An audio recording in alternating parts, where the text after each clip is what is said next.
할렐루야.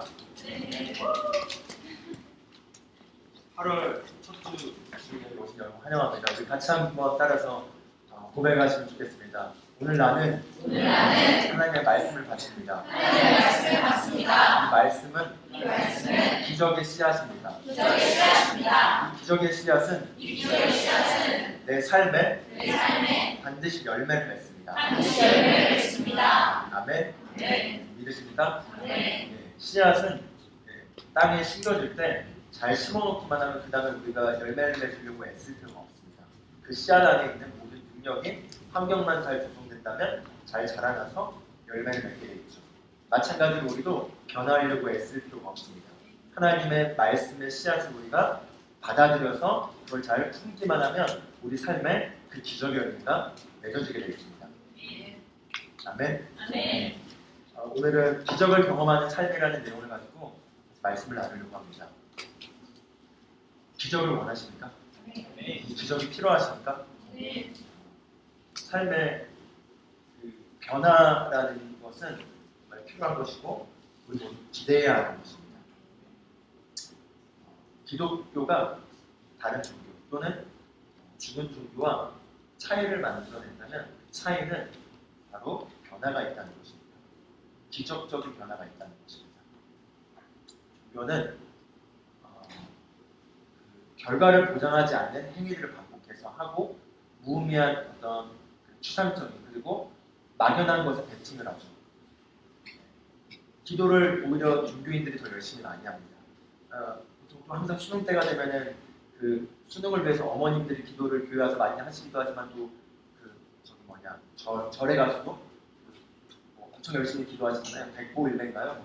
천보일배인가요? 그런 것도 하고요. 그리고 이슬람들도 기도를 열심히 합니다. 그런데 그들이 기도를 열심히 하지만 그들이 기도한 거에 대한 응답에 대해서는 확신을 아무도 가지고 있지 않습니다. 그냥 무언가 신이 있다면 그리고 신에게 내가 이렇게 무언가 열심히 한다면 그 신이 나에게 무언가 이걸 해주지 않겠나 라는 거를 과거부터 했고 안 된 걸 경험했음에도 그래도 역시 삶엔 기적이 필요하기 때문에 또 그걸 반복해서 하게 되는 걸 보게 됩니다. 그러나 기독교 안에서도 마찬가지로 우리가 기도를 하지만 응답이 없다면 그건 죽은 것입니다. 그러나 하나님의 생명이 있는 기도는 죽지 않았습니다. 하나님의 생명이 있는 기도는 응답되게 되어 있습니다. 하나님의 생명이 있는 기독교는 살아있게 되어 있습니다. 만약에 우리가 삶을 살아가는 데 있어서 똑같은 삶의 어떤 패턴을 벗어나지 못하고 거기에서 나름의 다음 단계 변화를 원하는데도 가지 못하고 계속 반복된 거에 넘어지고 반복된 거에 제한받고 그리고 해결되지 않는 문제가 끝없이 해결되지 않는다면 그건 죽은 것입니다. 그러나 하나님의 생명이 있는 기독교의 우리의 그리스도인의 삶에 있어서 그러한 것들은 있어서는 안 되겠습니다. 왜냐하면 기독교는 죽어있지 않기 때문입니다. 예수님은 죽지 않으셨기 때문입니다. 죽으셨었죠. 그러나 죽으심의 그 상태에서 지금까지 죽어 계시지 않습니다. 그분은 살아계십니다. 우리가 위인들에 대해 얘기할 수 있습니다. 이순신 장군에 대해서 그분의 훌륭한 업적에 대해서 얘기할 수 있습니다. 마찬가지로 예수님에 대해서도 우리가 그분의 훌륭한 업적에 대해서 얘기할 수 있습니다. 그러나 차이가 있다면 그 위인들은 다 죽고 끝났다는 거지만 예수님은 죽었다가 살아나셔서 지금도 살아계신다는 것입니다. 그분은 지금 살아계십니다. 그리고 그분은 그 전에 2000년 전에 살아계셨던 그 지상에서 육신을 입고 입으셨던 그 모습과 동일한 일들을 지금 우리 안에서 동일하게 하실 수 있습니다. 그리고 동일하게 하고 계시고 일들이 일어나고 있습니다. 예수님은 살아계십니다. 예수님은 어제나 오늘이나 영원토록 동일하십니다. 그 예수님께서 지상에서 하셨던 일들을 동일하게 이젠 저와 여러분 안에서 이 땅에서 수행하고 계십니다. 같이 따라서 고백하고 싶습니다. 예수님께서 지금 내 안에 살고 계십니다. 그리스도는 지금 내 안에 살고 계십니다. 아멘. 이 계시를 우리가 깨달았으면 좋겠습니다. 하나님께서 말씀으로 이 땅에 육신을 입고 오셨습니다. 그 육신을 입고 오신 그분이 바로 예수 그리스도셨습니다. 그래서 그 예수 그리스도의 이름을 임마누엘이라고 불렀죠. 임마누엘이 무엇이죠? 하나님이 우리와 함께 계신다. 그 임마누엘 즉 보이지 않았던 그 하나님이 우리와 함께 계셨는데 바로 육신의 분 예수님을 통해서 그분이 우리와 함께 계셨습니다. 그런데 그분이 그분의 사역을 완성하시고 그분의 일을 마치시고 그분이 하늘로 올라가셨지만 이제 그분이 저와 여러분 안에 계셔서 그분의 일을 지속하고 계십니다. 그 말은 무엇이냐? 우리가 사복음서를 읽으면 예수님이 하셨던 그 일들을 볼 때 그 예수님이 하셨던 그 일들과 동일한 일들이 우리 삶에서 우리가 동일하게 할 수 있다는 거죠. 아멘. 너무 급진적인가요? 그러나 성경이 그렇습니다. 말씀이 그렇습니다. 그리고 실제가 그렇습니다. 베드로전서 1장 18절에 보면은 이렇게 얘기합니다. 이는 너희가 아는 바와 같이 너희가 너희 조상들로부터 전통으로 이어받은 너희의 허망한 행실에서 은이나 금 같은 썩어질 것들로 구속된 것이 아니라. 여기서 허망한 행실에서 구원받은 게 어떤 너희의 어떤 너희가 어떤 행한 어떤 대가를 통해서 된 것이 아니다 이렇게 얘기하는데 여기서 제가 같이 주목하기 원하는 건 허망한 행실입니다. 허망한 행실. 같이 한번 따라서 공부해 보면 좋겠어요. 허망한 행실. 허망한 행실. 허망한 행실은 무엇이죠? 허망한 행실이라는 건 결과가 없는 짓을 한다는 것입니다. 결과가 없는 짓을 그 결과를 얻기 위하여 반복해서 열심히 노력하는 모든 것들이 허망한 행실이라는 거죠. 이스라엘 백성이 한 말이긴 했지만 그 이스라엘 백성이 열심히 자기의 열심을 내서 율법을 지키고 그 하나님을 기쁘시게 하고 그 죄로부터 구원받기 위해 하는 모든 종교적인 관습과 전통과 기도와 그 모든 것들에 대해서 베드로가 허망한 행실이라고 얘기합니다. 종교는 허망한 행실을 반복해서 하도록 하고 그리고 그 막연함 가운데서 그냥 랜덤하게 그냥 베팅합니다. 그래서 언젠간 나도 어떻게 열심히 하면 되겠지 지성이면 강천이라는 그런 마음을 가지고 하죠. 그래서 실망을 합니다. 안 되기 때문에. 또는 되면은 이제 온 집안을 다 거기에 이제 바치기도 하죠. 그러나 그때 되는데 또 잘 안 됩니다. 그러다가 또 삶을 살다 보면 절실한 순간이 오죠. 그럼 어쨌든 찾습니다. 하나님이든 부처님이든 예수님이든 성모 마리아든 누구든 살아계신 신이 있다면 제발 주님, 제발 신이시여 이걸 제발 도와주시오. 정말 이걸 도와주신 거를 경험하게 한다면 제가 평생 이렇게 하겠습니다. 라는 걸 하는데 되기도 하고 안 되기도 합니다. 그러나 우리는 허망한 현실 가운데 구원받지 않습니다. 우리는 허무한 일들을 하는 구원받지 않습니다. 우리가 기도하고 우리가 말하고 우리가 살아가는 이 삶은 허무하지 않습니다. 허무한 걸 끝내기 위해서 예수님이 오셨고 그 예수님은 그 일을 끝내셨고 그리고 그분은 지금도 살아계십니다. 지금도 저와 여러분 안에 살아계십니다. 지금 제 안에 살아계십니다. 그리고 그분이 하셨던 일들과 동일한 일들을 지금 지상에서 육신을 입은 그리스도인들이 우리 안에 우리를 통해서 하고 계십니다. 그래서 우리가 알아야 하겠습니다. 알지 모른다면 우리가 계속해서 허망한 헛된 행실에 반복한 그 종교적 전통에 빠져서 계속해서 우리가 인생을 낭비할 수 있습니다. 그러나 그게 전부가 아닙니다. 따라서 우리가 그게 전부가 아니다. 그게 전부가 아니다. 그게 전부가 아닙니다. 우리가 사는 지금 살고 있는 이 나름의 삶의 어떤 수준들이 있겠습니다. 그러나 여기가 전부가 아닙니다. 우리가 우리의 수준을 예수님의 수준을 맞춰놓고 예수님의 수준을 이루지 못했다면 우리는 결코 그 현재에 만족해서는 안 되겠습니다. 안주해서는 안 되겠습니다. 요한복음 8장 32절에 보면 예수님께서 이렇게 얘기합니다. 진리가 알지니 진리가 너희를 자유케 하리라. 진리가 너희를 자유케 하리라 이렇게 얘기합니다. 진리가 너희를 자유케 하리라. 자유하십니까? 자유하지 못한 영역들이 있을 겁니다. 자유하지 못한 영역들이란 건 무엇이죠? 내가 여기에서 뭔가 바뀌기를 원하는데 안 바뀌는 그 모든 것들은 자유하지 못한 것입니다. 묶여있는 것이죠. 반복된 습관에서 벗어나지 못하는 것도 자유하지 못하는 것일 수 있고요.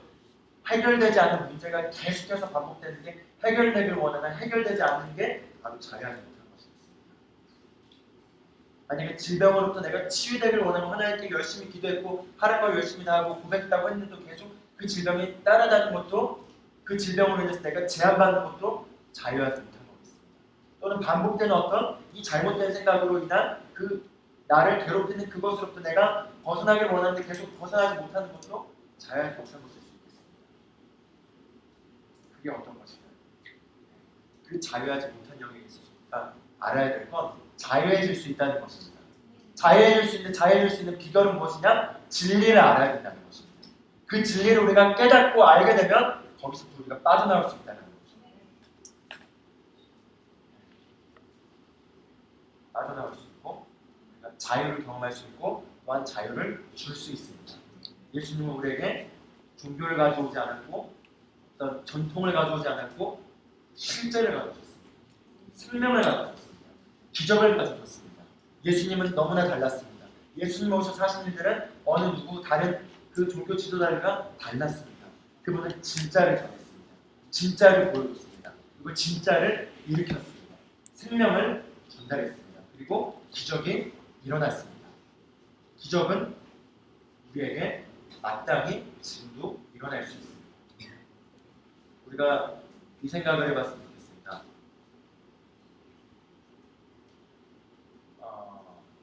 변화는요, 우리의 생각에서 하나님의 생각으로 바뀔 때 일어납니다. 우리의 생각에서 하나님의 생각으로 완전히 바뀔 때 변화는 반드시 일어나게 되겠습니다. 그게 계시된 진리거든요. 네. 우리의 생각이 하나님의 생각으로 바뀐다는 게 무엇이죠? 즉, 우리가 너무나 많은 경우 우리의 그 습관으로 배겨지는데 그 기본 접근은 나라는 중심에서 접근해서 보는 걸 이렇게 보려고 한다는 거죠. 그렇죠? 근데 우리가 만약에 그 나라는 생각, 나라는 중심에서 접근하는 이게 하나님의 관점에서 하나님 안으로 들어가서 하나님이 어떤 생각을 하시는지로 전환시켜 버리게 되면은 변화가 빨리 일어날 수 있습니다. 그게 바로 하나님의 뜻을 정확하게 아는 것이죠. 하나님의 의지를 정확하게 아는 것입니다. 하나님이 우리에게 주신 삶은 풍성한 삶입니다. 하나님은 원래 인간을 이렇게 창조하지 않으셨습니다. 지금 인류와 같은 모습으로 만들지 않으셨습니다. 하나님은 원래 인간을 아름답게 창조하셨고 이 세상을 아름답게 창조하셨습니다. 보시기에 심히 좋았습니다. 그 삶은 풍성한 삶이었습니다. 그러나 아담과 하와가 그 풍성함을 빼앗겼고 그 빼앗김으로 인해서 이 땅에 오류가 발생하게 됐습니다. 그로 인해서 풍성함과 거리가 먼 것들이 일어나게 된 거죠. 질병이 사람들을 괴롭히게 되었습니다. 질병에 시달리게 되었습니다. 고통에 시달리게 되었습니다. 우울증과 싸우게 되었습니다. 버림받음이 있게 되었습니다. 공허함이 사람들의 신령을 강타하게 되었습니다. 두려움이 그 사람의 삶을 지배하게 되었습니다. 증오와 미움과 살인과 시기와 그런 심리적인 질병들이 원망과 적개와 그런 것들이 사람들의 삶의 행복을 앗아갔습니다. 물질적인 풍요함에서부터 물질적인 결핍과 빈곤과 기근과 그런 그 부족함들이 사람들을 지배하게 됐습니다. 평화가 깨지게 되었고 고통이 오게 되었고 사람들 간의 화평이 깨지게 되었고 미움과 증오와 적대와 신뢰의 상실과 비판과 허무와 공허함이 사람들을 지배하게 되었습니다. 우리 모두 그런 것들 경험해보셨죠? 지금도 경험한 영역들이 있을 겁니다. 그러나 이건 하나님의 원래 오리지널 플랜이 아니라는 것입니다. 오리지널 계획이 아니라는 것입니다. 우리가 하나님의 생각을 한번 가져보길 원하겠습니다. 하나님의 생각을 우리가 한번 지금 잠깐 가져보길 원하겠습니다. 하나님은 누구시죠? 우리를 창조하신 분이십니다. 이 온 우주 만물을 창조하신 분이십니다. 진화론을 믿으시나요? 여기 계신 분들 중에 나의 조상은 저기 원숭이로부터 이렇게 업그레이드해서 왔다라는 걸 믿으시나요? 그럼 그 원숭이는 어디서 나타난 거죠? 시작이 어디서부터 시작된 건 분명 시작은 있을 텐데요. 역사가 있으니까요. 거슬러 올라가면 창조되었습니다. 이 모든 것들이 창조되었고 그 창조된 창조주가 계십니다. 그 창조주를 사람들은 신이라고 부릅니다. 그 신이 바로 우리가 믿는 하나님이죠. 그 하나님이 어떤 분이시고 어떤 생각을 가지고 계신지를 우리가 정확하게 할 때 정확하게 아는 것만큼 정확하게 능력이 풀어지게 되어 있습니다. 하나님께서 우리 모두에게 뜻하신 종류의 삶이 있습니다. 그게 무엇일까요? 하나님께서 우리에게 얻길 원하시는, 우리가 갖길 원하시는, 우리가 누리기를 원하시는 종류의 삶이 있습니다. 그걸 보여주기 위해서 예수님으로서 위해서 그분이 오셨습니다. 예수님이 오신 것은 하나님께서 우리가 정말로 갖길 원하는 것이 무엇인지를 보여주기 위해서 예수님이 다시 오셨습니다. 다시 한번 말씀드리겠습니다. 하나님께서 우리가 갖기를 원하는 게 무엇인지를 보여주기 위해서 예수님을 보내셨습니다. 그래서 우리가 예수님을 볼 때 예수님을 통해서 하나님이 내가 어떤 삶을 누리길 원하고 어떤 것을 갖기를 원하는지를 밝혀주셨다는 거죠. 그럼 우리가 예수님을 볼 때, 그리고 예수님이 하셨던 일을 볼 때, 예수님이 무엇을 하셨는지를 볼 때, 예수님이 어떤 것들을 풀어내셨는지를 볼 때, 그걸 통해서 하나님이 지금 나에게 갖기를 원하는 게 무엇인지를 우리가 깨달을 수 있다는 것입니다. 예수님께서 행하셨던 모든 기적의 사건들에 동일한 상황에 우리가 처해 있다면 그 상황에 대해서 완벽한 하나님의 뜻이 무엇인지를 우리가 알 수 있습니다. 왜냐하면 그게 하나님의 우리를 향한 강력한 뜻이자 의지이기 때문입니다. 예수님께서 이 땅을 걸으셨을 때 하나님에 대한 죄로 인하여, 그리고 사람들에 대한 죄로 인하여, 그리고 자기 자신에 대한 죄로 인하여 죄책감에 쌓이고 그 죄책감과 존재감과 그 열등감으로 고통당하는 죄인들이 예수님께 찾아왔습니다. 그리고 예수님은 그들을 용서해 주셨습니다. 가늠하는 붙잡힌 여인을 그 당시 유대사회 바리새인들이 돌로 쳐 죽이려고 했습니다. 그런데 그 가늠한 여인이 예수님께 나왔습니다. 그리고 예수님은 용서해 주셨습니다. 그걸 통해 우리가 알 수 있는 건 우리를 향한 하나님의 기본적인 의지는 우리가 용서함을 받는 것입니다. 용서하십시오. 우리가 용서를 받는 것만큼, 우리가 용서를 하는 것만큼 그분의 용서를 받을 수 있습니다. 자기 자신에 대해서 용서하십시오. 가족에 대해서 용서하십시오. 사람들에 대해서 용서하십시오. 용서하지 못한 게 당신의 행복을 파괴시키는 마귀가 주는 씨앗입니다. 미움과 적개와 분노와 비판과 정죄와 판단과 신뢰 상실의 그 모든 것들에 그걸 품는 순간 평안이 깨지고 평화가 달아나고 하나님의 신성한 것을 막히게 되고 불행이 찾아옵니다. 그러나 하나님은 용서하셨습니다. 그리고 우리를 지금도 용서하기 원하십니다. 용서를 받아들이길 원하십니다. 자신에 대해서 용서하십시오. 이웃에 대해서 용서하십시오. 그리고 하나님께 대하여 용서를 받으십시오.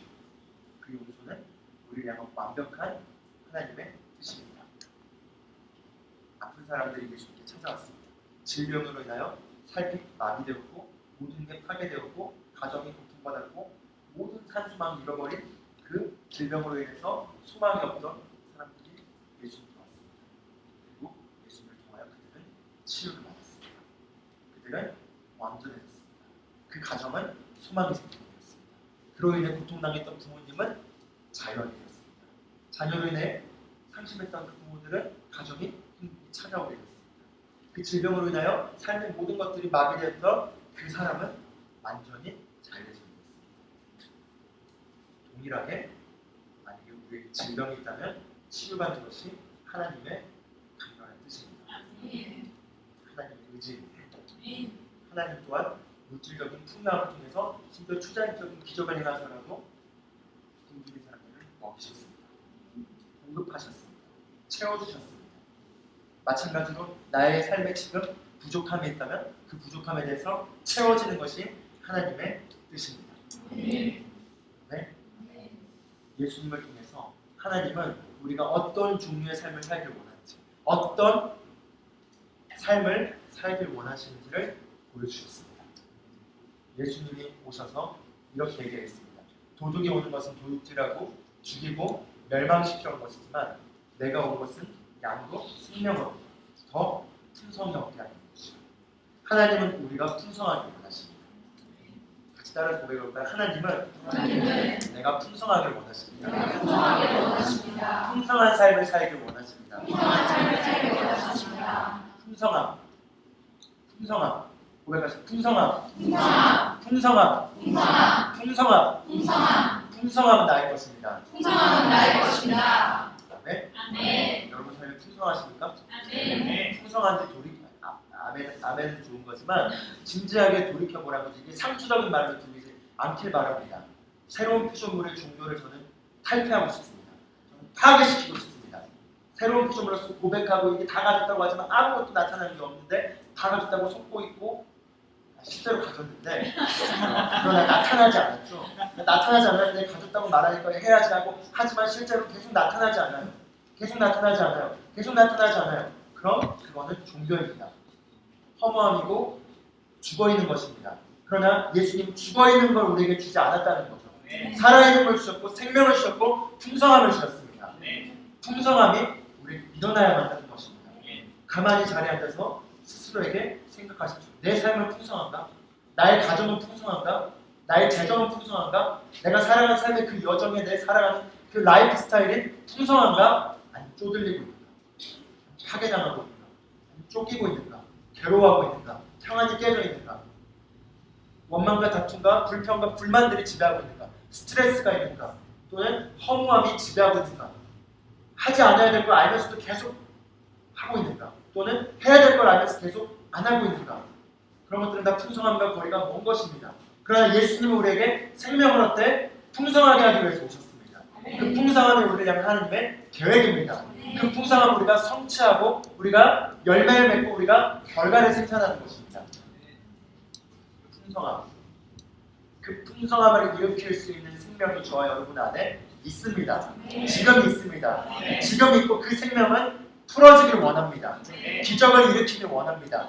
우리가 가져야 될 건 진지하게 우리의 생각을 하나님의 생각과 일치시키는 것입니다. 그리고 나를 향한 하나님의 그 풍성함의 계획이 얼마나 강렬한지를 깨닫는 것입니다. 그에 깨닫게 될 때 풍성함은 풀어지게 되어 있습니다.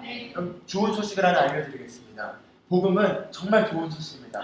제가 요즘 복음에서 더 깨닫고 있는데요. 제가 상상한 것보다 훨씬 더 좋은 소식입니다. 얼마나 좋은 소식이냐면요. 미치도록 좋은 소식입니다. 온 세상에 나가서 전해야만 할 만큼 좋은 소식이에요. 왜냐하면 하나님께서 그 엄청난 우리에게 풍성한 삶을 살기 위해서 엄청난 값을 치르셨기 때문입니다. 그 희생적인 아들을 향한 그 희생적인 헌신을 통하여 우리에게 제공한 것은 엄청난 것입니다. 우리가 알아야 될 건요. 우리에게 이 풍성함이 제공되기 위해서 어떤 값이 치러졌는지를 우리가 알아야 하고 그 값에 대해서 우리가 민감하게 반응해야겠습니다. 거기에 대해서 우리가 민감하게 생각을 열어놔야겠습니다. 의지는요. 강도가 있죠.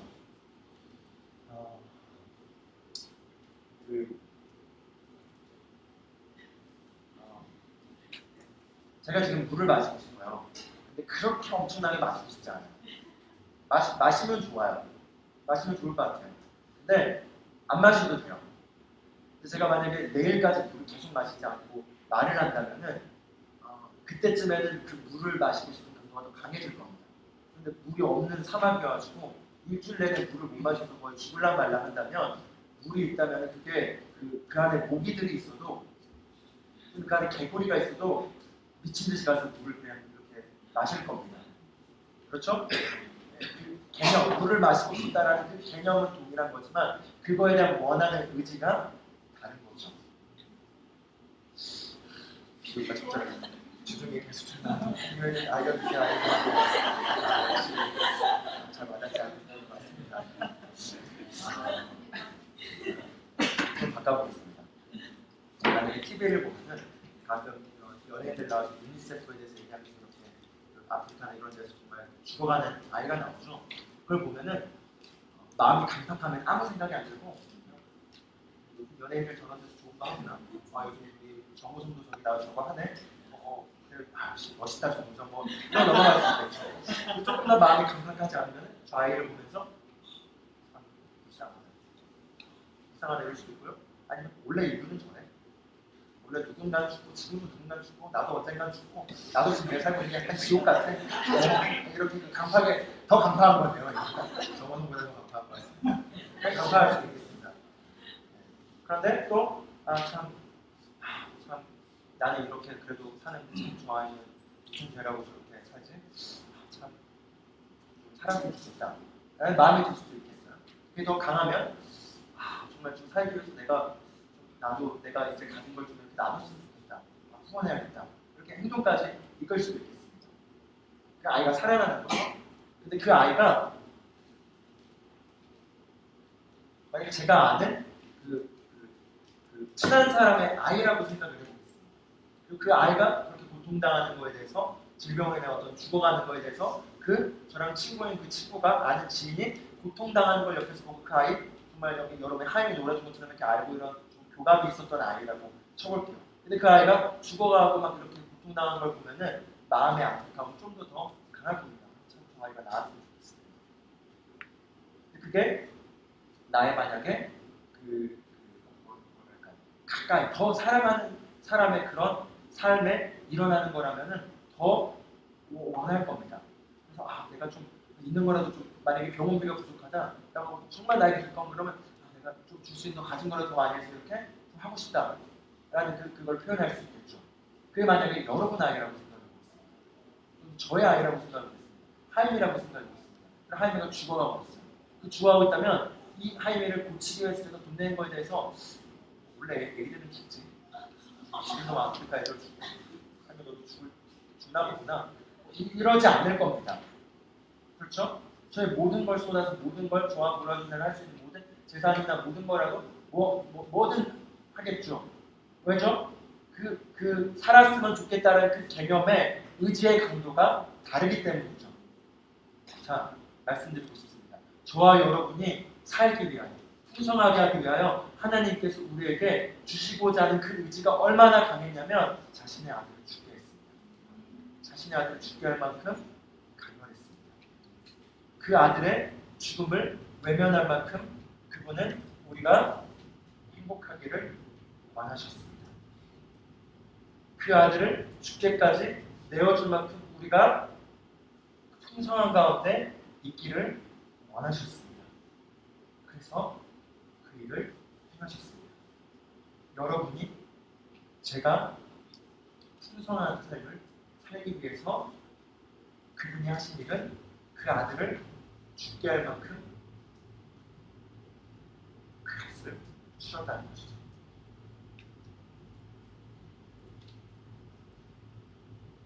이 값이 치러졌습니다. 치러져서 이제 우리 안에 그 치를 결과가 제공되게 되었습니다. 우리가 저희 히브리서 12장을 같이 찾았으면 좋겠습니다. 히브리서 12장을 보면요, 2절을 같이 보면 좋겠습니다.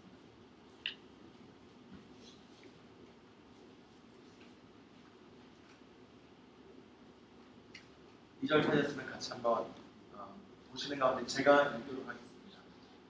우리 믿음의 창시자요 완성자이신 예수를 바라보자. 같이 따라서 보여요. 예수를 바라보자. 예수를 바라보자. 예수를 바라보자. 예수를 바라보자. 예수를 바라보라는 거죠. 예수님을 주목하라는 거죠. 예수님에 대해서 우리가 집중하라는 거죠.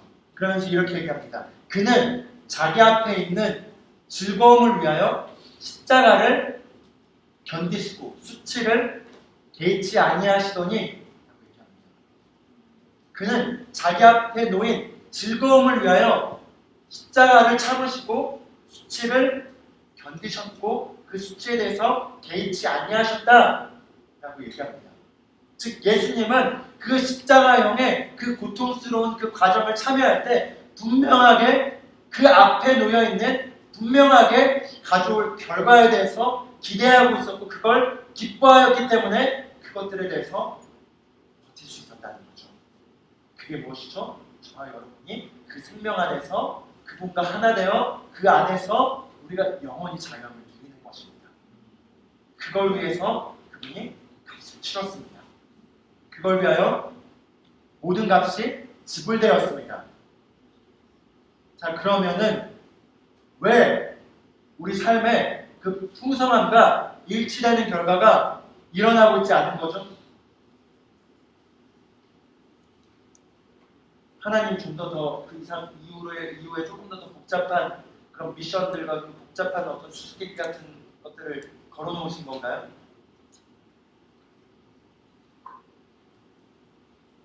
한번 생각해 봅시다. 하나님께서 자기 아들을 죽게 하실 만큼 우리를 향한 그 사랑이 퍼부어져서 그 결과를 이뤄냈는데 그럼 그 결과가 마땅히 일어나야 되잖아요. 그렇죠? 근데 우리 삶에, 우리 주변의 삶에 일어나는 걸 보면은 그만큼 되어지고 있지 않는 것 같아요. 그럼 하나님은 모순적인 분인 건가요? 왜 그럴까요? 그래서 제가 말씀드릴 겁니다. 그래서 우리가 일어나야 되는 겁니다. 하나님은 그 강렬한 의지가 지금 저와 여러분 가운데 그게 이루어지기를 강하게 원하시고 있고 그게 흘러오고 있습니다. 그러나 불신앙이 그걸 막고 있는 겁니다. 무지가 그걸 막고 있는 겁니다. 사단의 속임수가 그걸 막고 있는 것입니다. 그래서 알아야 되는 것입니다. 그래서 이 좋은 소식을 들어야 되는 것입니다. 그리고 이 좋은 소식을 받아들여야 되는 것입니다. 여러분 안에 형성된 거짓된 정보들, 말씀과 반대되는 사실적 있었던 불신앙의 사건들에 대해서 거절해야 되는 것입니다. 아, 저 사람이 이렇게 기도했는데 안 났대. 역시 치유는 쉽지 않은 거야. 아, 저 사람 믿음으로 이렇게 한다고 했는데 안 됐대. 아, 그렇지 뭐 한다고 다 되는 게 아니지. 그걸 나는 계산해야 돼. 이런 여러 가지 정보들이 쌓여서 불신앙을 형성하고 있습니다. 그래서 은연중에 나도 모르게 이게 정상이고 그렇게 되는 것은 비정상이고 그렇게 사는 사람은 아주 특별한 위대한 하나님의 사람들만 가능한 거라고 우리가 은연중에 여기고 있습니다. 그러나 아닙니다. 아닙니다. 예수님께서 그 하신 일은 그들과 우리와 모두가 동일하게 되도록 그 일을 하셨습니다. 그래서 지금 우리 가운데 일어나야 합니다. 예수님께서 그 값을 치르신 일이 완성된 것인가요? 아니면 현재 진행 중인 것인 건가요? 예수님께서 오셨습니다. 우리에게 생명을 얻고 풍성한 삶을 살기 위해서 오셨습니다. 그가 찔림은 우리의 허물 때문이고 그가 상함은 우리의 죄악 때문이고 우리를 낫게 하기 위해서 책찍을 마셨고 우리를 평화를 누리기 위해서 그분이 징계를 받으셔서 그런 일들을 하기 위해서 그분이 오셨습니다. 그 일은 완료가 됐나요? 완료가 안 됐나요? 완료가 되고 있는 과정이 남았나요? 아니면은 완성된 것인가요? 완성됐다면 우리에게 지금 일어나야 합니다. 지금 일어나야 합니다. 지금 나타나야 합니다. 지금 실제가 되어야 합니다. 지금입니다. 왜죠? 완성됐기 때문이죠. 완성됐기 때문이고 그럼 지금 풍성함이 풀어져야 합니다. 기적이 풀어져야 합니다. 질병이 쫓아져야 합니다. 가족의 그 해결되지 않는 문제에서 기적이 일어나야 합니다. 변화가 일어나야 합니다. 왜죠? 다 이뤘기 때문이죠. 지금 이제 그걸 누려야 된다는 거죠. 그걸 누리기 위해서 말씀이 우리에게 주어지고 그 말씀을 통해서 우리가 보고 그걸 받아들여서 나타나게 할 수 있습니다. 그 말씀이 주어진 이유는 우리가 그 사실을 알게 하기 위해서라는 거죠. 해방되었고 자유는 집행될 수 있습니다. 지금 이루어질 수 있습니다. 아멘. 복음은 좋은 소식입니다. 복음은 풍성한 소식입니다. 복음은 기쁜 소식입니다. 지금 우리에게 일어나야 합니다. 지금 좋아야 합니다. 지금 풍성해야 합니다. 지금 기뻐야 합니다. 지금 용서할 수 있어야 됩니다. 지금 사랑할 수 있어야 됩니다. 지금 자유를 누릴 수 있어야 됩니다. 지금 나를 제한하는 모든 것들에 대해서 해방될 수 있어야 됩니다. 왜죠? 풍성함은 지금 풀어질 수 있기 때문이죠. 지금 저와 여러분 안에 생명이 있기 때문입니다. 그 생명은 예수님 안에 있던 생명과 똑같은 생명이고 그 생명은 기적을 일으킨 생명이자 지금 기적이 일으켜질 수 있다는 거죠. 지금 변화될 수 있습니다. 그렇죠? 그 일은 이루어졌기 때문이에요. 그 일은 완성됐기 때문이에요. 완벽하게 완성되었기 때문에 지금 그건 풀어져야만 하는 것입니다.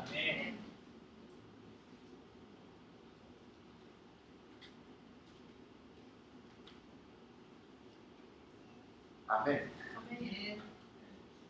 그보다 더 위대한 사실이 있습니다. 더 위대한 사실이 있습니다. 더 위대한 사실은 예수님을 통해 임마누엘이신 그 하나님, 예수님을 통해서 하나님이 자신을 나타내셨습니다. 자신을 보이셨어요. 자신을 보이심으로써 우리를 향한 그분의 마음을 드러내셨습니다. 우리를 향한 그분의 생각을 드러내셨습니다. 우리의 각 상황에 대한 그분이 우리가 누리기를 원하는, 각 상황에 대해서 우리가 갖기를 원하는, 각 여러 영역에 대해서 우리가 경험하기를 원하는 게 무엇인지를 예수님을 통해서 드러내셨습니다. 보여주셨습니다. 그리고 보여주시고 그거를 집행하시고 그거를 가능케 하시고 우리 모두에게 가능케 하시도록 값을 치르시고 이제 저와 여러분 안에 거하시게 되었습니다. 이제 저와 여러분을 통해서 이제 보여지게 되어 있습니다. 여러분의 세상에 있는 사람들 가운데 하나님이 정말 계신 것 맞냐 하는, 하나님이 있다면 이럴 수 없다, 야 기독교인들은 어떻게 이러냐, 야 이렇게 하는 사람들 가운데서 이제 여러분을 통해서 하나님의 의지가 무엇인지를 보여줄 수 있습니다. 왜죠? 그분은 지금 이제 저와 여러분 안에 살아계시기 때문입니다. 지금 제 안에, 여러분 안에 살아계십니다. 그리스도는 지금 살아계십니다. 그리고 더 큰 소식은, 더 큰 기쁜 소식은 그 그리스도가 기적의 원천이라는 거죠. 그 기적의 원천이신 그리스도께서 저 여러분 안에 지금 계십니다. 지금 계십니다. 지금 계신다는 게 무엇을 의미하죠? 여러분이 약할 때 외부로부터 도움을 찾을 필요가 없습니다. 여러분 안에 계신 그리스도가 여러분이 약할 때 강함이 되시는 분이십니다. 여러분 안에 계신 그리스도가 여러분이 무지하거나 어리석은 사람들을 만났을 때 지혜의 근원이십니다. 여러분 안에 계신 그리스도가 여러분의 질병에 대한 치유하시는 분이십니다. 여러분 안에 계신 그리스도가 여러분의 부족과 결핍 가운데 공급을 주시는 분이십니다. 여러분 안에 계신 그리스도가 불안과 염려와 걱정이 찾아올 때 평화를 일으키시는 분이십니다. 같이 따라서 보겠습니다. 내 안에 계신 그리스도가 생명이십니다. 내 안에 계신 그리스도가 기적을 행하시는 분이십니다. 내 안에 계신 그리스도가 힘의 근원입니다. 내 안에 계신 그리스도가 능력의 원천입니다. 내 안에 계신 그리스도가 감대함의 원천이십니다. 내 안에 계신 그리스도가 사랑의 근원입니다. 내 안에 계신 그리스도가 평안의 원천이십니다. 아멘. 아멘. 어떤 상황이거나 어떤 수많은 질문이 있거나 외부에서 도움을 찾지 마십시오. 여러분 안에 필요한 모든 것이 여러분 안에 있습니다. 제 안에 있습니다. 제 안에 있습니다. 그거를 찾아서 누리시며 풍성함을 경험하십시오. 하나하나씩, 한 번에 하나씩 경험하십시오. 갈급한 분야에서부터 경험하십시오. 그리고 기적을 경험하십시오. 기적을 경험할 수 있습니다. 지금 풀어질 수 있습니다. 지금 치유가 일어날 수 있습니다. 지금 재정의 느낌이 해결될 수 있습니다. 지금 중독에서부터 자유해질 수 있습니다. 지금 끊지 못하던 것들로부터 자유해질 수 있습니다. 지금 그 복잡하고 그 답이 없는 상황 있잖아요. 해답이 없는, 정답이 없는, 그냥 뭐랄까요, 정말 그 상황의 그 꼬임이 정말 뭐랄까요, 그 쓰레기 같은 그런 상황들이 해결될 수 있습니다. 그렇죠? 그 기적이시기 때문에. 기적을 행하실 수 있기 때문에 우리의 삶에 기적이 풀어질 수 있습니다. 하나님은 기적의 하나님이십니다. 하나님 기적의 하나님이죠. 구약은 이소부화가 아니죠. 신약도 이소부화의 사건이 아닙니다. 실제 있었던 사건입니다. 그렇죠? 근데 하나님께서 그분을 나타나실 때 항상 기적으로서 나타내셨습니다. 그래서 믿음은 기적을 풀어놓는 통로입니다. 그래서 하나님께 나아간 자는 반드시 그가 계신 것과 자기를 찾는 자들에게 보상하시는 분이심을 믿어야 할지니라고 말하고 있습니다. 그 말을 바꿔 말하면 우리가 하나님께 나아갈 때, 하나님을 생각할 때, 그분을 생각할 때 우리가 기적을 기대할 수 있다는 것입니다. 기적을 기대하십시오. 기적을 기대하시고 기적을 일으킬 수 있는 비전을 받으십시오. 하나님은 항상 하나님의 사람들, 하나님께서 나타나셨던 그 사람들에게 기적의 비전을 주셨습니다. 그리고 거기에서 믿음을 요구하셨습니다. 그냥 나를 믿어라라고 하지 않았어요. 아브라함에게 어떻게 나타나시죠? 아브라함에 나타나서 얘기하셨습니다. 너는 본토 친척 아벨을 떠나서 내가 너에게 보여준 그 땅으로 가라. 내가 너를 창대하게 하고 내가 너를 복을 주며 내가 너의 이름을 위대하게 하고 너를 복의 근원이 되게 하겠다라는 그 축복, 아브라함의 힘과 노력을 할 수 없는 그 풍성함의 그 축복을 약속하셨습니다. 그걸 볼 수 있게 주셨다는 거죠. 볼 수 있게 주셨고, 그리고 아브라함이 그 하나님 무엇이죠? 약속하셨던 그 일들이 내 삶에서 이루어지게 하실 그 기적을 행하실 수 있는 그 하나님을 믿었습니다. 그 믿음이 의로 여겨졌고 아브라함에게 기적이 집행되었습니다. 모세에게 하나님이 어떻게 나타나시죠? 이스라엘 백성을 내가 너희 조상에게 약속한 그 적과 꿀이 흐르는 그 땅으로 인도할 하나님인데 내가 너를 통하여 인도하게 하겠다. 그리고 그 인도라는 가나안 땅이라는 분명한 비전을 주셨습니다. 그러나 상황은요, 어땠죠? 불가능했습니다. 노예들이 어떻게, 바꿔 말하면 지금 이 한국에 적절하지 않은 표현인 것 같습니다. 좋은 예시가, 좋은 시대에 이런 좋은 예시가 떠오르기가 참 힘든 시대에서 지금 예시가 나타나고 있는 시대이기 때문에 참 어렵지만 옛날 시대라고 옛날 시대도 떠오르지 않는데 그냥 이집트는 강대국이었습니다. 그리고 이스라엘 백성들은 노예였습니다. 지금으로 치자면 미국보다도 더 강한 그런 미국과 같은 그런 안에서 그 멕시칸들이 들어가서 반란을 해서 미국을 전복시키는 게 뭐 가능하겠습니까? 아니, 그 코리안들이 가서 멕시칸도 그렇고 코리안도 다 노예가 아니죠. 미국 너무 좋은 나라입니다. 어쨌든 노예가 그걸 하는 건 어쨌든 힘듭니다. 불가능합니다. 불가능하죠. 강조하면서 이렇게 말씀드리려고 했던 건데 아무튼 어쨌든 불가능해요. 마치 제가 대통령 되는데 불가능한 것처럼 불가능한 거였어요. 우리 모두. 그런데 모세에게 하나님이 불가능한 비전을 주셨다는 거죠. 불가능한 비전. 내가 너희 민족에게 약속한 그 유업이 있어. 그 유업을 내가 너에게 보여줄 테니 너는 이끌고 가. 그래서 모세가 어이없어서 하나님 말도 안 된다라고 이렇게 모세가 이렇게 어이없는 반응을 합니다. 그리고 그런데 하나님이 설득을 했어요. 인자하시죠 하나님. 도저히 나를 위해서 하신다고 하시겠지만 나는 말을 못해서 어쨌든 내팽개쳤죠. 나는 말을 못했기 때문에 안 됩니다. 하나님이 막 화나시거든요. 내가 한다고 가능한데 네가 끝까지 부정할래? 야, 저 안 되면 내가 아론을 이렇게 쓸게. 어쨌든 이렇게 하면서 어떻게 됐죠? 그들이 기적을 경험하고 홍해를 탈출하고 가나안 땅으로 들어갔습니다. 그런데 여기서 우리가 주목하길 원하는 게 있습니다. 하나님께서 항상 불가능한 것을 가능하다고 얘기하셨어요. 그리고 상황은 언제나 계속해서 불가능했습니다. 그런데 가나안 땅에 실제로 누가 들어왔죠? 그걸 계속해서 주목하고 그걸 바라봤던 사람들이 들어갔고요. 가나안 땅에 누가 못 들어갔죠? 그 하나님이 주셨던 비전을 계속 주목하지 못하고 상황을 바라봤던 사람들이 못 들어갔습니다. 여기에 비결이 있습니다. 12명의 적당분이 가나안 땅을 보고 왔습니다. 2명은 거기는 적당뿌리를 땅이다. 우리가 당장 가서 차지하기 너무 좋다라고 했는데 기적을 경험했던 모세의 기적을 경험하고 이집트의 가나안 땅에 있는 적들보다 훨씬 센 이집트의 그 군사들로부터 탈출되어 경험했던 10명은 우리는 메뚜기다. 우리는 족친당할 것이다. 우리는 그들에게 그냥 먹잇감이 될 것이다. 라고 하면서 상황에 대한 객관적인 사실을 장황하게 나열했습니다. 그런데 그 10명과 함께하는 그 세대는 결국 그로 인해서 광야에서 죽었고요. 그림을 계속 붙잡았던 그들은 하나님이 약속하신 그 유업을 들어갔습니다. 여기서 우리가 발견할 수 있는 건 하나님이 원하시는 건요. 저와 여러분이 상황과 자기 자신에서부터 눈을 돌려서 예수를 바라보길 원하신다는 겁니다. 예수를 바라보십시오.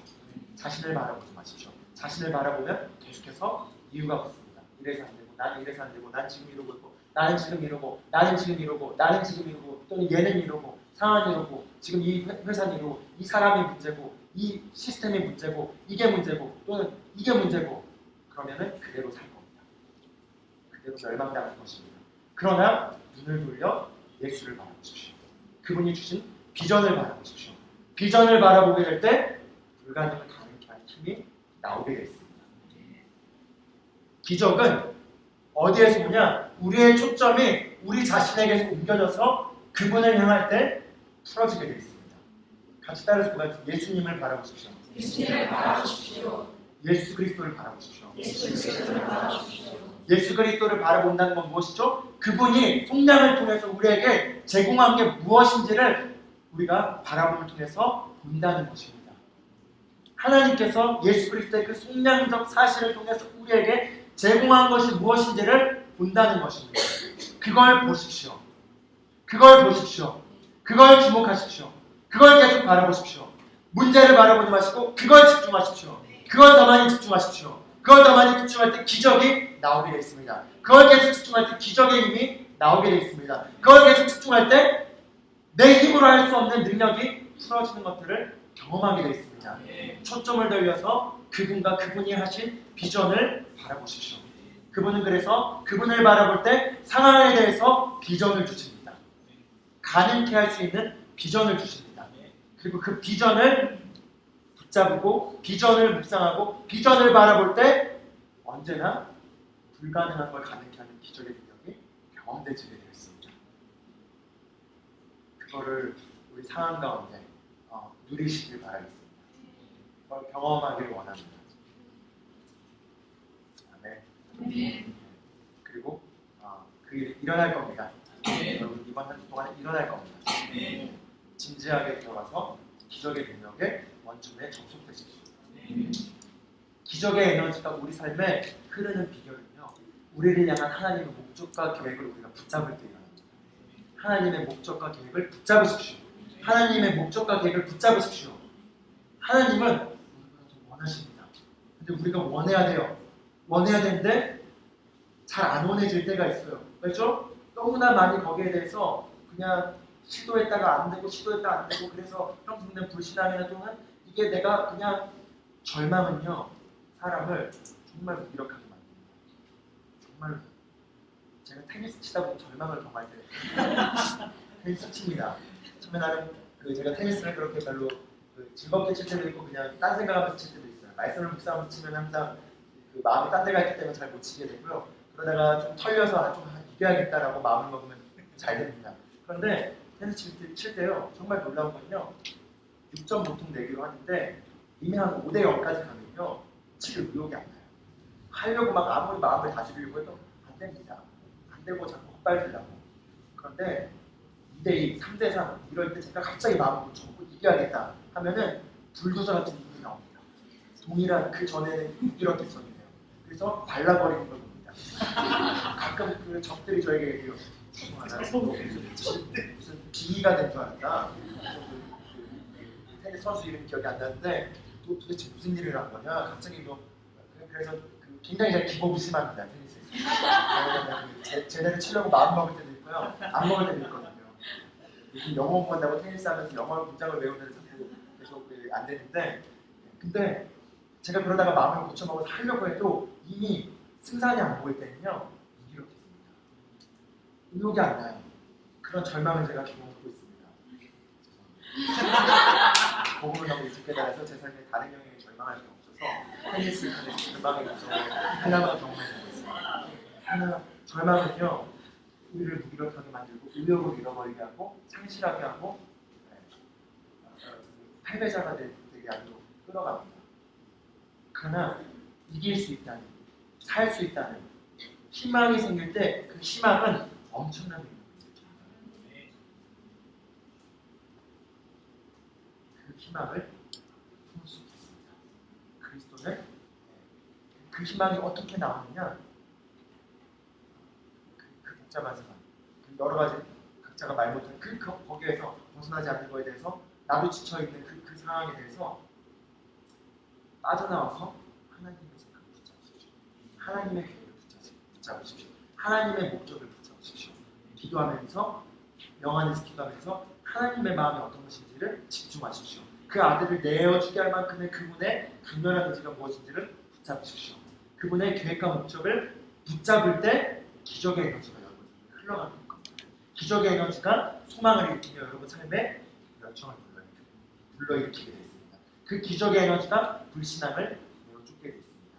과거에 했던 안 됐던 경험들을 쫓아내게 되어 있습니다. 왜죠? 그분은 살아있기 때문이죠. 그분은 살아계십니다. 그분은 살아계시고 살아계신 그분은 우리가 그분과 동일한 마음을 가질 때 능력이 풀어지게 되어 있다는 것입니다. 하나님의 계획과 목적을 곳으로 붙잡을 때 우리 삶의 풍성함은, 기적은 집행되게 되어 있습니다. 그뿐만 아니라 그로 인해서 우리 주변의 삶에도, 우리 주변의 사람들의 삶에도 기적은 집행되게 되어 있습니다. 예수님을 우리가 받아들일 때 그 우리 안에 들어온 생명은 우리 삶을 초자연적인 풍성함으로 만들 뿐만 아니라 우리 주변의 사람들의 삶도 초자연적인 풍성함 가운데 기적을 일으키게 가도록 향하여 흐르고 있습니다. 그게 저와 여러분 안에서 고동치는 그리스도의 심장박동입니다. 여러분과 저는 그냥 우리 안에 있는 어떤 이런 문제에서 그냥 고군분투하면서 살도록 하는 게 그분의 계획이 아닙니다. 또는 우리가 그냥 나만 만족하면서 그냥 적당하게 살아가면서 이렇게 살아가는 삶에도 만족하고 계시지 않습니다. 왜죠? 저와 여러분을 통해서 저와 여러분의 세상에 있는 죽어가는 영혼을 살릴 수 있는 능력이 저와 여러분 안에 강력하게 흐르고 있기 때문입니다. 그분은 자기 아들을 죽게 하실 만큼 내어주신 그분의 강한 열정을 가지고 저와 여러분과 우리 주변에 있는 모든 인류를 향해서 동일한 마음이 흘러가고 있습니다. 그리고 죽어가는, 고통당하는, 질병 가운데 온 가족이 괴로워하는 그 해결되지 않은 문제로 인해서 낙심하는, 꿈과 소망을 잃어버린 그들에게 가서 그들에게 소망을 주고 꿈을 일으키고 그들에게 살 수 있는 희망을 주길 원하십니다. 누구를 통해서요? 저와 여러분 안에서 저와 여러분을 통해서만 가능하다는 겁니다. 왜죠? 그리스도께서 육신을 입고 오셔서 그분의 일을 다 완성하시고 올라가셨으나 이제 저와 여러분이랑 육체를 통해서만이 그게 풀어질 수 있기 때문이에요. 왜죠? 하나님은 땅을 사람에게 주셨기 때문에 사람을 통해서만 그 영적인 영역이 하늘의 영역이 이 땅에 풀어질 수 있습니다. 그래서 예수님이 오셨죠. 예수님이 오시지 않고 하나님이 할 수 있었다면 하셨는데 못했습니다. 왜죠? 예수님이라는 물리적인 영역에 사람이 필요했기 때문이죠. 그래서 예수님은 오셨습니다. 그리고 그 일을 이루셨습니다. 그러나 그 일이 이루어진 것들이 이 땅에 일어나기 위해서 저와 여러분을 필요로 하십니다. 저와 여러분을 통해서 말하길 원하십니다. 저와 여러분을 통해서 만지기를 원하십니다. 저와 여러분을 통해서 말을 선포하기를 원하십니다. 창조의 능력을 일으키기를 원하십니다. 저와 여러분이 가지 않은 그분은 제한받으십니다. 그러나 그분은 저와 여러분의 삶에서 이루기를 원하고 저와 여러분의 세상에 있는 사람들에게 그 기적을 행하기를 원하십니다. 왜죠? 그들이 그럴 필요가 없기 때문이에요. 그들이 고통당할 필요가 없기 때문이에요. 그들이 결핍 가운데 살 필요가 없기 때문입니다. 그들과 저와 여러분이 고통과 실패와 패배와 낙심과 평범한 가운데, 진부한 가운데, 허망한 가운데, 허무한 가운데 살 필요가 없기 때문입니다. 행복하기를 원하기 때문입니다. 풍성하기를 원하기 때문입니다. 그걸 위해 값이 다 치러졌기 때문입니다. 거기에 대한 완벽한 희생과 승리가 이루어졌기 때문입니다. 그 소식을 알리길 원합니다. 그 소식을 그분은 나타내길 원합니다. 그 소식이 우리 삶 가운데 드러나길 원합니다. 지금 일어날 수 있고 우리가 갈 때 그게 일어날 수 있습니다. 그거 보십시오. 내가요? 예. 내가요? 우리 모두 자신에 대해서 잘 알지 않습니까? 그래서 하나님이 기적이 하나님이신 겁니다. 그렇죠? 네. 우리 자신을 신뢰할 수 없어도 하나님은 우리를 신뢰하셔서 우리 안에 들어오시고 있습니다. 우리에게 그냥 다 맡겨버리셨습니다. 그래서 우리가 하지 않으면 그냥 안 될 만큼 너무나 철저하게 우리를 너무 강렬하게 우리를 신뢰하셨습니다. 그래서 우리를 통해서 그분은 흘러가기 원하십니다. 우리를 통해서 여러분의 가정 가운데 흘러가기 원하십니다. 여러분을 통해서 여러분의 학업 가운데, 직장 가운데, 여러분이 마주하는 그 세상 가운데 흘러가기 원하십니다. 그분의 기적의 능력이 흘러가 치유하고 일으키고 소망을 불러일으키고 어둠을 쫓아내고 우울함을 쫓아내고 낙담과 좌절과 절망을 쫓아내고 증오와 분노와 패배와 그 모든 나약함을 쫓아내길 원합니다. 그 사랑의 기적의 능력이 저와 여러분 안에서 가길 원합니다. 그 가길 원하는 거에 집중하십시오.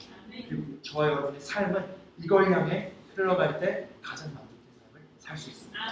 그걸 위해 우리가 구원받았기 때문에, 그걸 위해 우리가 태어났기 때문에, 그걸 위해 우리가 삶의 방향이 맞춰질 때 모든 것들이 제자리에 들어가게 될 것입니다. 아멘.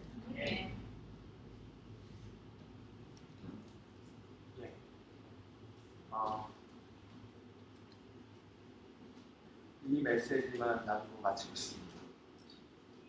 그래서 하나님은 비전을 주셨습니다. 비전이 없이는 백성이 멸망한다고 합니다. 우리가 다 받았음에도 불구하고 우리 안에 있음에도 불구하고 그게 강렬하게 향하여 흘러간 초점이 우리 안에 없다면 또는 희미하다면 희미한 것만큼 능력이 희미할 것이고요. 없는 것만큼 없을 것입니다. 그러면 그게 분명한 것만큼 그리고 그게 강한 것만큼 그게 큰 것만큼 능력은 분명하고 강하고 크게 흘러가게 있습니다. 믿음은 비전이 있을 때 믿음이 따라오게 있습니다. 그렇기 때문에 비전이 우리에게 없다면 삶은 도대체 나가게 있습니다. 그래서 예수님은 이 땅에서 돈을 보셨죠. 정확하게 자신의 사명과 자신의 목적과 자신의 비전에 대해서 아셨습니다. 그걸 인식하셨습니다. 인식하는 정도가 아니라 틈만 나면 말하셨습니다. 나를 보내신 분의 목적을 나는 이루기 위해서 왔다. 나를 보내신이라는 그 단어 자체가 목적을 부여합니다. 보내셨다는 거죠. 그분은 50번 넘게 요한복음에서 자신의 보내짐을 얘기합니다. 자신의 사명에 대해서 분명하게 얘기합니다. 자신의 목적에 대해서 분명하게 얘기합니다. 무엇을 위해 사는지, 무엇을 위해 자기가 지금 하고 있는지, 하는 모든 일들이 무엇과 연결되고 있는지, 여러분이 지금 하고 있는 삶, 살아가고 있는 삶이 연결되어 있습니까? 연결되어 있다면 기적의 삶을 경험하고 있을 겁니다. 그러면 연결되어 있지 않습니까? 연결되는 게 희미했습니까? 그럼 희미한 것만큼, 연결되지 않은 것만큼 삶의 길이 잃어서 마치 그 당나귀가 미치광이 당나귀가 이렇게 달려가는 것처럼 달려가는 것들을 경험하게 됩니다. 인생은 마치 당나귀 배 우리가 타는 것과 같습니다. 당나귀를 정성들 미안해요. 당나귀 닮으셨네요. 제 별명이 당나귀예요. 아내가 갑자기 저를 보고 당나귀 낙이 닮았다 해서 저를 죄송합니다. 그 마치 인생은 우리가 말을 타는 것과 같습니다. 말은 우리가 고삐를 가지고 우리가 원하는 방향으로 끌어가야지 갑니다. 놔둬놓으면 말이 흔들어간다는 우리가 가게 되어 있습니다. 인생도 마찬가지입니다. 이 세상에 썩어 없어져갈 이 탐욕으로 물들어진 이 죄의 세상 가운데서 마귀는 끝없이 우리를 해방하고 도둑질하고 빼앗으려고 끊임없이 여러 가지 유혹거리와 여러 가지 것들을 통해서 우리를 초점을 분산시킵니다. 그러나 그걸 우리가 잡을 수 있는 유일한 것이 비전입니다. 목적입니다. 우리의 삶의 초점입니다. 그리고 예수 그리스도의 속량을 통해서 복음된 사실을 우리가 깨닫고 복음을 우리가 깨달을 때 우리의 그 초점과 목적과 우리의 그 비전을 발견할 수 있습니다. 우리를 통해서 그분이 우리의 세상에 여러분이 하는 영역이 어떤 영역인지 그곳에서 기적을 일으키길 원하십니다. 거기에 생명을 살리길 원하십니다. 거기에서 변화를 일으키길 원하십니다. 우리가 맨 처음에 TFT 영상을 봤는데 그 영상에 나와 있는 그 모습이 여러분의 현장 가운데 일어나길 원하십니다. 그리스도인이라는 것은 나약한 가운데 교회 와서 힘을 얻고 위로를 얻고 세상에 돌아가서 또 얻어 터지다가 나와서 또 이렇게 위로받고 회복하고 바닥도 나가 떨어져서 계속 시험 들고 잠수하고 시험 들고 하나님께 시험 들고 잠수하고 이러면서 사는 게 정상이 아닙니다. 그리스도인들의 삶은 사도 바울께서입니다. 사도 바울 너무 하다할까요? 어쨌든 사도행전에 나와 있던 사도들의 삶과 동일한 삶을 살도록 되어 있습니다. 여러분의 삶의 현장을 통해 여러분의 능력을 풀어주고 여러분의 하는 그 영역의 업계에 기적이 일어나고 그걸 통해 창조가 일어나고 생산성이 일어나게 되고 풍성함이 증가되게 되고 사람들의 삶에 소망을 주게 되고 아픈 사람들이 여러분을 통해 치유받게 되고 질병이 떠나가게 되고 우울했던 사람들이 자유하게 되고 그로 인해서 말씀이 퍼져나가게 되고 그게 바로 교회입니다. 그게 바로 세상 속에 있는 교회입니다. 그게 하나님이 의도하신 교회입니다. 그리고 진정한 스타일이 바로 그것입니다.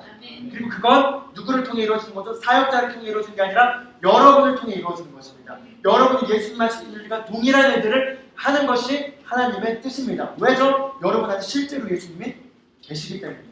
실제로 그리스도가 우리 안에 계시기 때문입니다. 기도받으러 나올 필요가 없습니다. 여러분이 기도를 할 수 있습니다. 여러분이 기도를 해줄 수 있습니다. 여러분이 여러분 몸 가운데 사랑의 동안 그리스도를 풀어놓을 수 있습니다. 지금 풀어지게 하십시오. 그리고 거기에 연결시켜서 비전을 바라보십시오. 내가 무엇을 위해 내 인생을 살기 원합니까? 나에게 하나님이 주신 비전은 무엇인가? 그리고 하나님께서 우리를 교회로 부르셨습니다. 하나님께서 우리에게 교회를 통해서 비전을 주셨습니다. 우리가 2020년까지 300개의 교회를 개척하고자 하는 비전이 있습니다. 그 비전이 기적을 일으키는 키입니다. 그 비전에 여러분의 삶이 연결되어 있습니까? 그렇다면 여러분의 삶은 기적을 경험할 겁니다.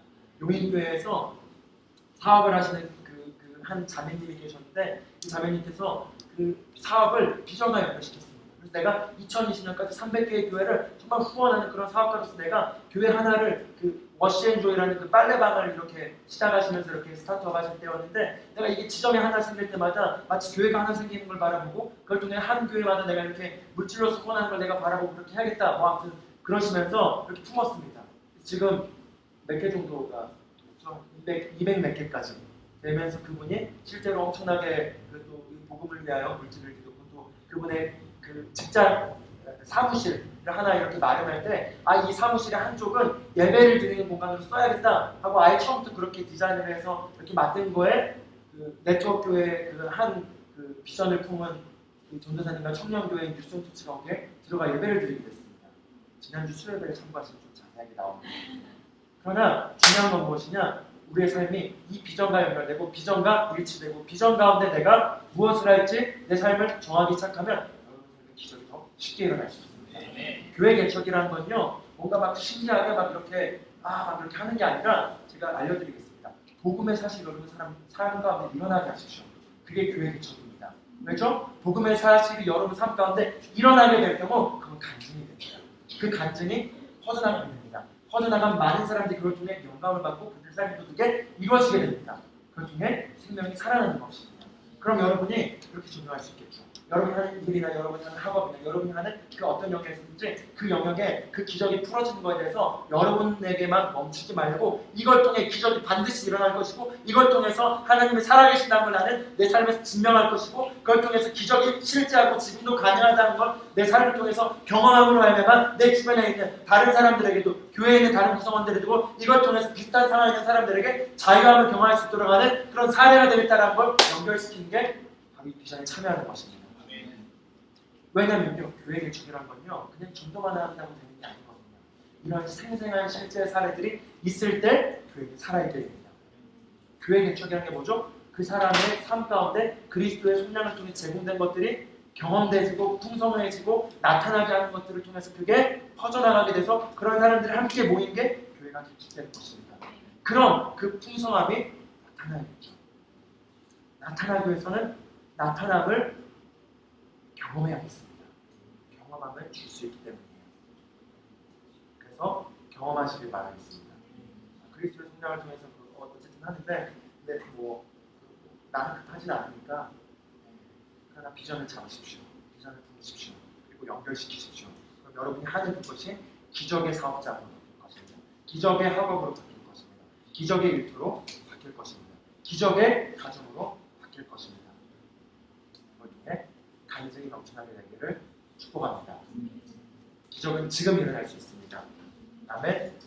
같이 기도하겠습니다. 우리 잠깐 자리에 앉은 상태에서 영으로 기도하시면서 우리를 위해서 하나님께서 행하신 일들에 대해서 우리가 묵상하고 하나님께서 우리를 위해서 주기를 원하신 그 삶을 위해서 그분이 얼마나 희생적 그 사랑을 보여주신지를 우리가 이 시간 묵상하기 원합니다. 할렐루야. 나바쿠야 나바쿠야 할렐루야.